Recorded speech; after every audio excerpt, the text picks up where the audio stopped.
हनुमान जयंतीनिमित्त कसबा हिंगणा येथे भव्य कीर्तन सोहळा, भक्तिमय वातावरणात शेकडो भाविकांची उपस्थिती। कसबा हिंगणाचे श्री हनुमान जयंतीनिमित्त अत्यंत उत्साहात आणि भक्तिभावाने कीर्तन सोहळ्याचे आयोजन करण्यात आले। प्रसाद जोशी महाराज यांच्या प्रभावी आणि ओजस्वी कीर्तनाने संपूर्ण परिसर भक्तिमय झाला। महाराजांनी आपल्या कीर्तनातून प्रभू श्रीराम आणि त्यांच्या अनन्य भक्त हनुमान यांच्या जीवनातील आदर्श, पराक्रम आणि भक्तिभाव याचं सुंदर वर्णन करत उपस्थितांना आध्यात्मिक प्रेरणा दिली। त्यांच्या वाणीतील ओज आणि भावपूर्ण सादरीकरणामुळे भाविक मंत्रमुग्ध झाले होते।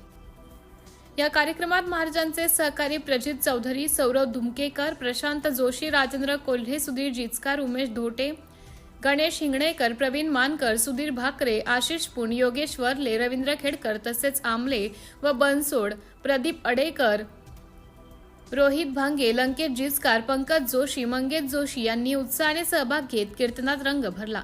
सर्वांनी मिळून सादर केलेल्या भक्तिगीतांमुळे वातावरण अधिकच भक्तिमय आणि आनंदमय झाले। कीर्तनानंतर महाप्रसादाचे आयोजन करण्यात आले होते। या महाप्रसादाचा शेकडो भाविकांनी मोठ्या श्रद्धेने लाभ घेतला। भक्तांच्या उपस्थितीमुळे परिसरात मोठी गर्दी पाहायला मिळाली, मात्र संपूर्ण कार्यक्रम शिस्तबद्ध आणि उत्साहात पार पडला। सदर हनुमान मंदिर हे अत्यंत प्राचीन आणि ऐतिहासिक महत्त्वाचे मानले जाते। या मंदिराशी स्थानिक भाविकांची मोठी आस्था जोडलेली आहे। दरवर्षीप्रमाणे यंदाही हनुमान जयंती मोठ्या उत्साहात साजरी करण्यात आली। या धार्मिक सोहळ्यामुळे परिसरात एकात्मता, भक्ती आणि सकारात्मकतेचा सुंदर संदेश पसरला। सिटी इंडिया न्यूज साठी जिल्हा प्रतिनिधी रवींद्र खेडकर, अमरावती।